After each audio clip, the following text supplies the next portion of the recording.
सेवा research foundation में आज हम बात करेंगे कि एक होम्योपैथी के प्रैक्टिशनर कैसे अपने क्लिनिक को इमरजेंसी से लेकर क्रॉनिक केसेस को सॉल्व कर सकते हैं। तो यहाँ पे आज जो मैं चर्चा करूँगा इस पार्ट में सिर्फ चर्चा करूँगा इमरजेंसी को कैसे आप डील कर सकते हैं। आपके पास पेशेंट आया है, चाहे वो किसी भी चीज़ से हो, तो एग्ज़ाम्पल के तौर पर हम 3-4 केसेस को यहाँ पे इस वीडियो में हम चर्चा करेंगे। वीडियो में अंत तक बने रहें। चैनल में अगर नए हैं तो आप चैनल को सब्सक्राइब कर सकते हैं,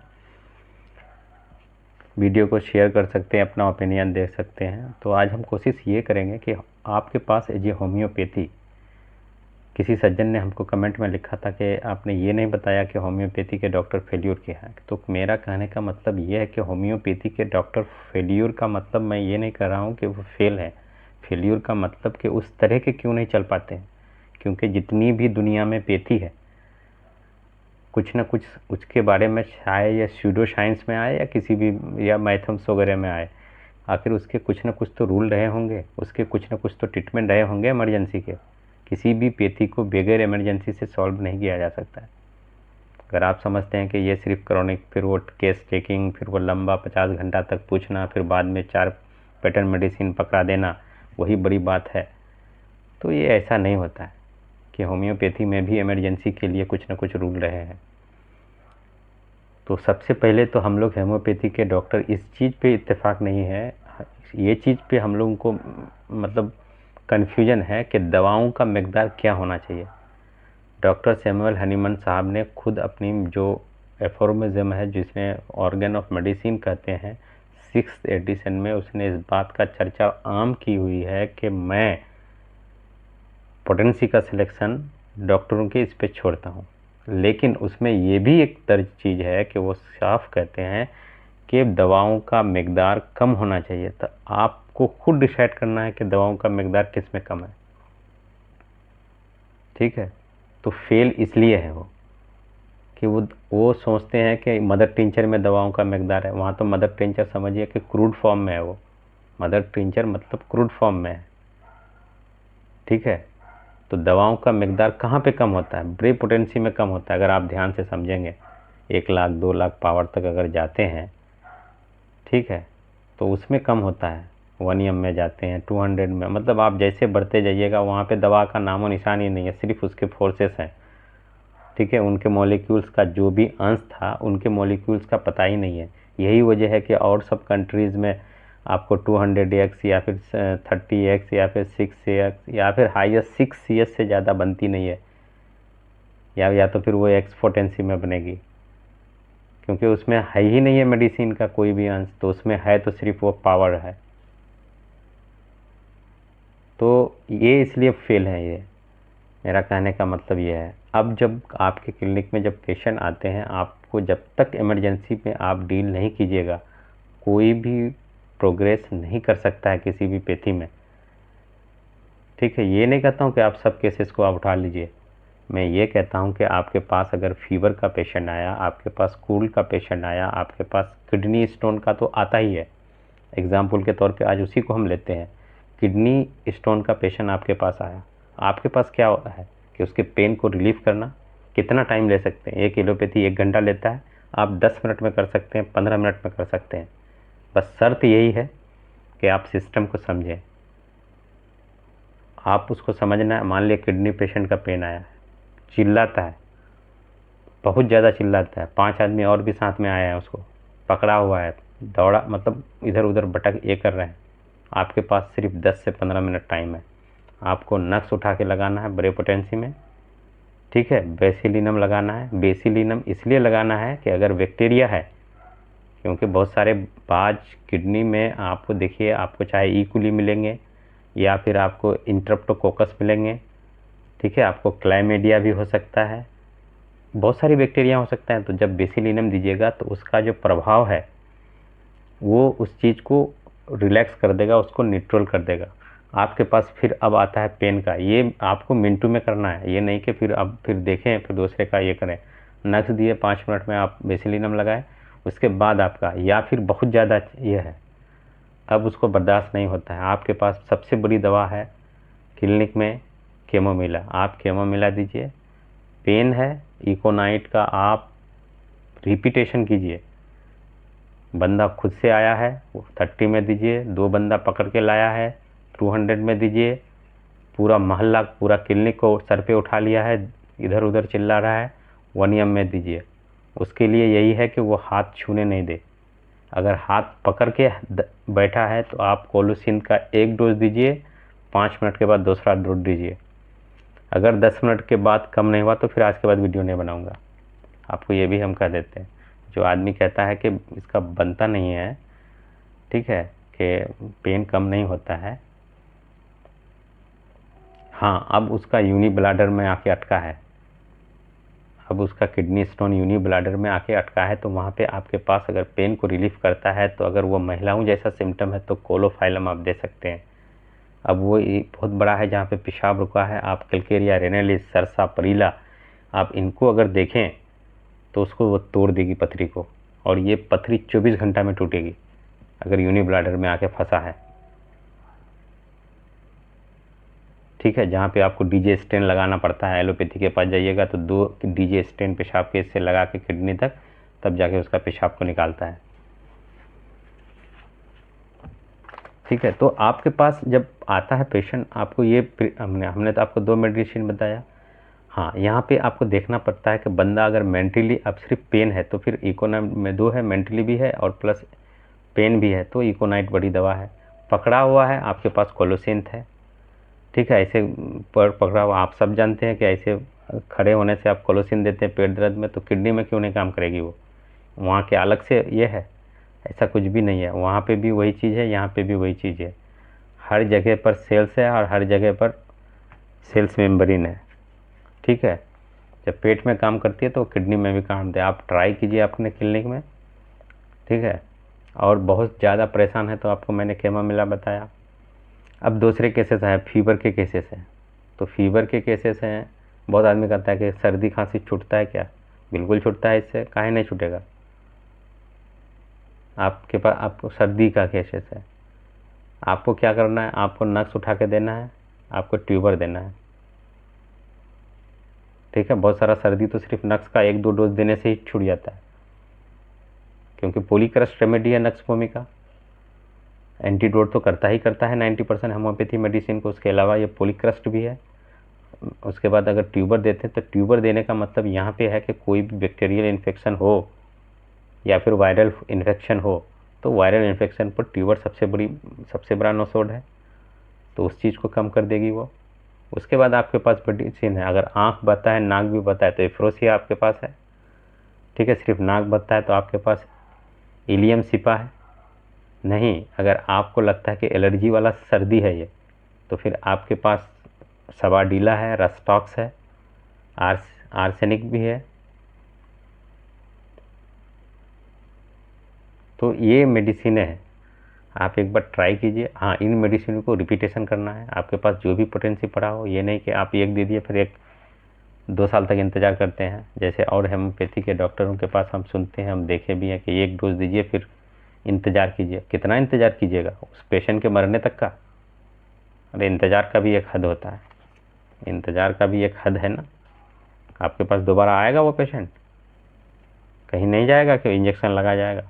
पेशेंट को फ़र्क नहीं पड़ता है कि उसको क्या है, वो आप सोचते हैं वो, क्योंकि आप वो सोचते हैं कि ये देंगे तो वो क्या होगा, उसको देंगे तो ये क्या होगा। पेशेंट वो नहीं सोचता, पेशेंट सोचता है कि हमको रिलीफ हो, इसी वजह से वो आपके पास आया है। वरना 1 महीना बैठ करके घर में वो इंतज़ार नहीं कर लेता, उसी से छूट जाता उसका।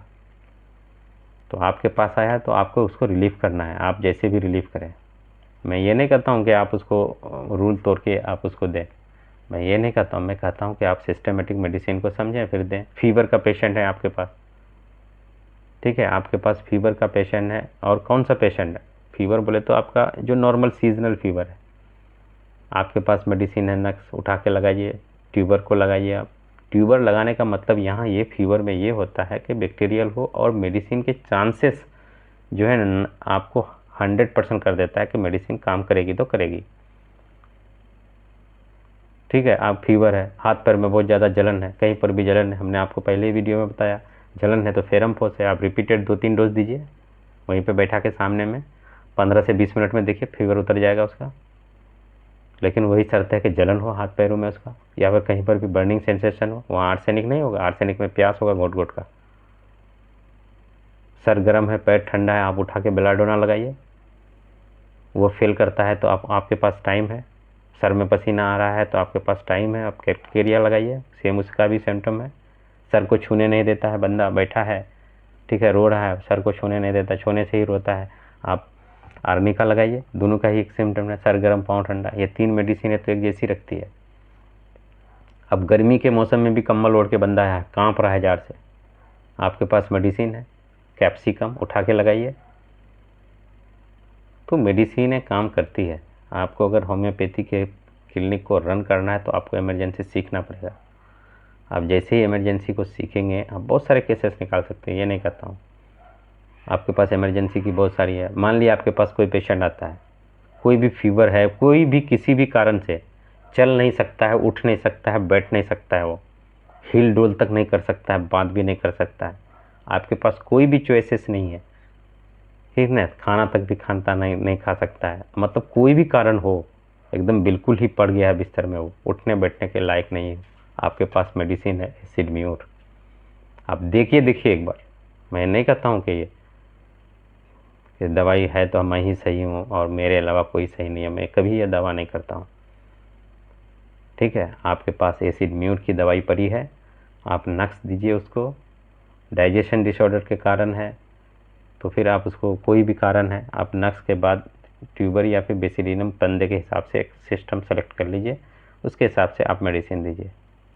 एसिड म्यूर के 2-3 डोज दीजिए। आप 1 से 2 घंटा में बंदा उठेगा ही।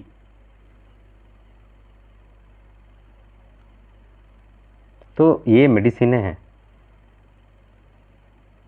अब कोई पेशेंट आपके पास आया है, पूरा पसीना में तर हो रहा है, एग्जैनिटी है, पसीना आ रहा है, या फिर पल्पिटेशन बहुत हाई है, आपके पास एक चॉइस है वेट्रामेल्बम। ज़रूरी नहीं है कि हार्ट का पेशेंट हो, ये आपको जानना नहीं है, क्योंकि वेट्रामेल्बम आपके हार्ट के पेशेंट में आप लोग देखते हैं। ज़रूरी नहीं कि वो हार्ट का पेशेंट हो, पल्पिटेशन है, पसीना आ रहा है सर पे, ठीक है, आपके पास वेट्रामेल्बम है, जो भी पोटेंसी हो, 30, 200, 1 m6, 12, जो भी हो, आप दो डोज दीजिए कम से कम। छोटे पोटेंसी हैं तो 5-10 मिनट के बाद देखिए, आपको 10 से 15 मिनट में बंदा में रिलीफ हो जाएगा। तो आपको जब समझ में आएगी फिर आप उसको आगे ले सकते हैं। आपके पास केसेस है, वोमिटिंग का केसेस आ रहा है, उल्टी के केसेस आ रहा है, आपके पास बहुत सारी मेडिसिन है। इपिका किस में देखते हैं? उल्टी में नहीं, हो सकता है उसको डाइजेशन डिसऑर्डर से उल्टी हो, उसको बैक्टीरियल इन्फेक्शन हो सकता है, वायरल हेपेटाइटिस हो सकता है उनको। आपके पास मेडिसिन है नक्स बेसिलिनम, दोनों को लगाइए। नक्स बेसिलिनम लगाइए, आप लगाइए। अगर यहाँ पे दर्द बोलता है उसके बाद उल्टी होता है तो बिस्मुथ लगाइए आप। ऐसे ही उल्टी हो रहे जा रहा है, केडियम सल्फ लगाइए आप। तो मेडिसिन बहुत सारी हैं। लूज मोशन नहीं रुक रहा है, नक्स लगाइए, बेसिलिनम लगाइए, आप किप्रोमेट लगा सकते हैं, एलोज दे सकते हैं। अब मेडिसिन का वैरायटी है, मेडिसिन काम भी करती है, लेकिन आप सिस्टमेटिक उसको एक लय में लीजिएगा तो बहुत सारी मेडिसिन आपको काम करेगी, आपकी क्लिनिक चल पड़ेगी, ठीक है। और बहुत सारे लोग तो ऐसे बैठ के लिखते हैं, फिर वो समझते हैं कि मेडिसिन दें, उनकी यहाँ की नॉलेज नहीं मिल रही है, ये इनका ये लग रहा है। हम लोग सिर्फ चेहरा देखते हैं, बोल देते हैं बंदा किस माइजम से बिलोंग करता है, फेस देखते हैं बोल देते हैं हमको नहीं है। उसका कॉन्स्टिट्यूशनल मेडिसिन भी 90% हम उधर से ही सेलेक्ट कर लेते हैं। हाँ, कुछ में कन्फ्यूजन होता है। अब बंदा एक ही माइजम में आप घुस रहा है, एक दो, क्योंकि बहुत सारी मेडिसिन एक ऐसी है कि एक छोटी सी चीज़ को डिफ्रेंशिएट करना पड़ता है कि हम देख के ही फेस भी ही देख लिए तो फिर हम बता देते हैं कि ये कौन सा माइजम के लोग हैं, और ज़्यादा हमको लिखने की ज़रूरत नहीं पड़ती है, फिर ज़्यादा समझने की, फिर उतना हिस्ट्री उतना ये की ज़रूरत नहीं है। तो नोसोड है, आप उसको यूज कर सकते हैं। आपके पास मेडिसिन है, सिस्टमेटिक समझिए, यूज कीजिए, बहुत ही अच्छी रिजल्ट मिलता है। हाँ, मैं तो कहता हूँ कि होम्योपैथी की इतनी वैरायटीज़ हैं दवाई का, ये नहीं तो वो नहीं तो वो नहीं तो वो, आप किसी में भी जा सकते हैं। एक फेल कर रहा है, दूसरा आ रहा है, दूसरा फेल कर रहा है, तीसरा आ रहा है। कोई मेडिसिन में, कोई पैथी में ऐसा सिस्टम नहीं है कि एक दूसरे के कम्प्लीमेंट्री हो। आर्निका का काम, यूकोनाइट का काम ख़त्म होता है, आर्निका का शुरू होता है, उसका ख़त्म होता है, वेट्रोमेल्बम शुरू होता है। मतलब कितना है। अब मान लिया आपके पास इमरजेंसी का केस आया, किसका है, सॉरी, अस्थमा का केस आ गया, आपको रिलीफ करना है 2 घंटा में, आपके पास चॉइस है, लगाइए नक्स लगाइए आप, ठीक है। आप उसका थोड़ा सा मुंह का सिम्टम देख लीजिए, लाल है तो मेडोनिलम दीजिए, नहीं तो ट्यूबर दीजिए आप। मेडिसिन आपके पास पड़ी है एंटीमटाट, उससे नहीं हो रहा है, आपको दो डोज दे के देखिए। छोटे पोटेंसी की बात कर रहा हूँ, जट से मेडिसिन चेंज कीजिए आप आइए इपिकॉक की तरफ। इपिकॉक तो और एंटीमटाट तो इतना है कि 60% 80% केस आपका लो कर देगा, ठीक है। अब ये दोनों भी फेल करती है, फिर आपके पास दवाई बनती है स्टेनममेट, तो वो उतना तक जाएगा ही नहीं केस। आप यही 2 मेडिसिन में ही, चाहे वो इपिकॉक हो, इंटेमटाट हो, या लुवेलिया, सॉरी एक और मेडिसिन है लुवेलिया इन्फ्लेटा, लेकिन बच्चों के केसेस में एंटीमटाट और इपिकॉक ही ख़त्म कर दे, लेकिन उससे पहले आपको माइजम की तरफ जाना पड़ेगा। अब जो भी माइजम यूज़ करें आपको जैसे समझ में आए आप। फीवर है तो एंटीमटाट का भी है। ऑब्स्ट्रक्शन, अब तो ये जैसे थूजा किसी भी ऑब्स्ट्रक्शन को ख़त्म करती है, एंटीमटाट भी वैसे ही दवाई है जो ऑब्स्ट्रक्शन को ख़त्म करती है, वैक्सीन वगैरह की। अभी तो एक वैक्सीन आ गई है मेडिसिन जो पोटेंटाइज फॉर्म में है, आप उसको भी यूज कर सकते हैं। तो मेडिसिन एक नहीं है, मेडिसिन बहुत सारी हैं और काम भी करती हैं, आपका क्लिनिक में चलती भी, मगर शर्त यह है कि आप सिस्टमेटिक ट्रेनिंग लें, आप चलें, ठीक है। आप पढ़िएगा, जानिएगा। फाटक की मैं बुक की हमेशा लोगों को रिकमेंडेशन करता हूँ कि फाटक की आप पढ़ें। फाटक का मेट्रिया मेडिका ऐसा है कि उसके छोटे छोटे चीज़ जो ज़रूरी है, जो ज़रूरी है, जो मेन सिम्टम है, वो शुरू में ही दिया हुआ है फाटक में, आप उसी से आप समझ जाइएगा। बाकी जो बड़ी रिपोर्टरी हैं, विलियम बोरी हैं, उसके बाद और भी हैं, क्लार्क हैं, उसके बाद कैंट साहब हैं, इन लोगों की जितनी भी है, वोगर वगैरह जितने भी है, नेस वगैरह है। नेस का जो मेट्रिया मेडिका है तो वो एक यूनिक है। आप उसका मेट्रिया मेडिका अगर देखेंगे तो जहाँ पे आपको क्लार्क का 3-4 पन्ना मिलेगा, वहाँ पे 3-4 लाइन मिलेगा आपको, इतनी एक्यूट उनके हैं। लेकिन इनके बड़े, आप जब जैसे ही डीप जाइएगा, स्टडी के बाद भी लंबा इसमें जाइएगा, तब आपको ईबी नेस को समझ में आएगा, ठीक है। उनके जो मेट्रिया मेडिका एकदम शॉर्ट में है, क्योंकि उनके भी लेक्चर हैं बहुत बड़े, एक मेडिसिन पे 10-10 पेज 15-15 पेजेस पे उसके लेक्चर हैं नेस साहब के। रीजनल का अलग है, ठीक है। और आप अगर और भी ज़्यादा चीज़ों को समझना चाहते हैं तो आपको जो ज्योग्राफिकल एरिया है, आपको वो समझना पड़ता है कि बंदा जहाँ पे रहता है उस चीज़ को हम पहले एड्रेस करें। आप कोई बंदा आपको गुजरात से आया है तो आप उस चीज़ को एड्रेस करें कि उनको कभी मलेरिया, ठीक है। आप महाराष्ट्र का कुछ एरिया से आया है, दिल्ली का कुछ एरिया से आया है, तो उसको डेंगू तो नहीं हुआ है। उत्तर प्रदेश, बिहार, बंगाल से है, उसको टाइफाइड तो नहीं है। तो आप इन चीज़ों को एड्रेस करना पड़ेगा आपको। अब इस रीज़न को जैसे एड्रेस आप कीजिएगा तो आपको बेनिफिट ये होगा, जो उनके ऑब्स्ट्रक्शंस हैं उस बीमारी के, जो नए बीमारी हैं, चाहे वो टाइफाइड के वजह से उसको शुगर हुआ हो, गाल स्टोन हुआ हो, या कुछ भी हुआ हो, या फिर जो भी उसको बीमारी है, ये उस ऑब्स्ट्रक्शन को इसका हटा देगा। क्योंकि आप जैसे अब पेशेंट डेंगू का है या फिर यह है तो आपको एपोटोरियम को देना चाहिए। आपको मलेरिया ऑफेंसिलिस, स्पेशल मलेरिया ऑफेंसिलिस ऐसी मेडिसिनें हैं जो आपको डेंगू, आपको मलेरिया, है ना, इनके केसेस के ऑब्स्ट्रक्शन को ख़त्म करता है। तो आपको उस रीज़न को भी आपको ये करना है, जिसको आप जैसे एक हमारे इंडिया में रोनाल्डो रोस नाम के जो अंग्रेज़ थे वो आए थे और उन्होंने कम्युनिकेटिव जो ट्रॉपिकल डिजीज़ के बारे में उसने उस समय अपना हॉस्पिटल भी बनाए थे आंध्र प्रदेश वगैरह में, ठीक है। तो आपको उस ज्योग्राफिकल एरिया, बंदा कहाँ रहता है ना, और कौन सा एरिया से बिलोंग करता है, ये चीज़ को भी आपको एड्रेस करना पड़ेगा। जब आप इस एरिया को, इस चीज़ को जब आप एड्रेस नहीं करते हैं तो फिर आपको मुश्किल होता है। तो ये था मेरा आज का वीडियो। मैं नेक्स्ट कोशिश करूँगा कि एक मेडिसिन बहुत अच्छा सा जो आपके सामने मैं रखूँ उसके साथ। तो थैंक यू, धन्यवाद।